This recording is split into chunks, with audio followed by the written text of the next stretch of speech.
পাকিস্তান সিরিজের পর নিউজিল্যান্ড সিরিজেও স্কোয়াড ঘোষণা হলো সাকিব আল হাসানকে ছাড়াই। সাকিবের ফেরা বিলম্বিত হলেও তাকে নিয়ে নির্বাচকদের ভাবনার পরিবর্তন হয়নি। প্রধান নির্বাচক সহ নির্বাচক প্যানেলের নতুন মুখ আসলেও এবারও সবার চাওয়া সাকিব যেন ফিরলে লম্বা সময়ের জন্যই ফেরেন।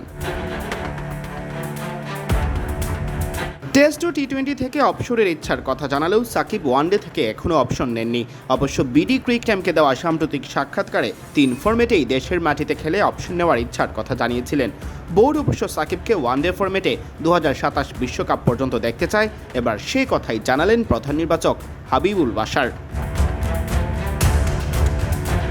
সাকিবের সাথে কোনো কথা হয়েছে কিনা জানতে চাইলে সাবেক এই অধিনায়ক বলেন, আমার সাথে দু একবার কথা হয়েছে। আমার প্রথমে যখন আমি জিজ্ঞেস করেছিলাম, আমি জিজ্ঞেস করলাম ইজ ই প্রিপেয়ার্ড, এখন কি করছে, যেহেতু ও যেখানে আছে ওখানে ক্রিকেটে রেগুলার হয় না, আপনি রেগুলার হয় না, সবসময় ট্রেনিংয়ের পর্যাপ্ত সুযোগ কিন্তু সেখানে নেই। ফিটনেস করা যায়, বাট ক্রিকেটটা আসলে অত রেগুলার হয় না, যদিও ক্রিকেট খেলছে। তো আমি আসলে ওর সাথে এইসব বিষয় নিয়ে বেশি কথা বলেছি। সাকিব দেশে ফিরলে তবেই না ফিরবেন দলে। তবে এগুলো নিয়ে আপাতত না ভেবে নির্বাচক প্যানেল একটা জিনিসই ভাবছে, সাকিবকে যেন দলে পাওয়া যায় লম্বা সময়ের জন্য। বাকিটা ওর অ্যাভেলেবিলিটি তো পরের বিষয়। কারণ আমি যেটা ক্লিয়ার করেছিলাম যে যদি আমরা চাই, আমরা অবশ্যই চাইবো লম্বা সময়ের জন্য।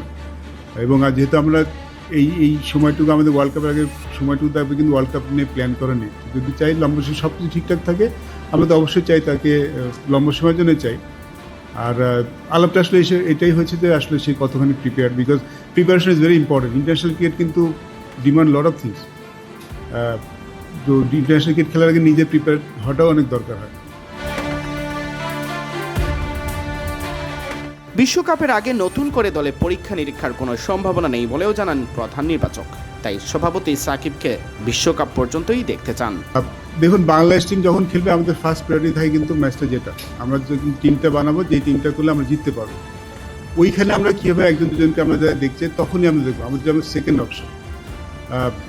অবশ্যই আমরা ওয়ার্ল্ড কাপে যখন আমাদের চিন্তাভাবনা নিয়ে আমরা এই সিরিজগুলি করছি, সেটা নিয়ে আমরা চিন্তাভাবনা করে দলটা করছি, বাট বাই নট স্যাক্রিফাইসিং যে আমরা ম্যাচটা জেতার জন্য আমরা টিম দেখার জন্য দেখবো, টিম জিতে না জিতে কোনো পরের সেকেন্ড অপশন। আমার কাছে ফার্স্ট অপশন জেতা। এর মধ্যে আমরা যদি কাউকে দেখার দরকার আমরা দেখে নিব, বাট এটা এই নেক্সট 6 মান্থ আমাদের। সিয়াম চৌধুরী, বিডি ক্রিক টাইম।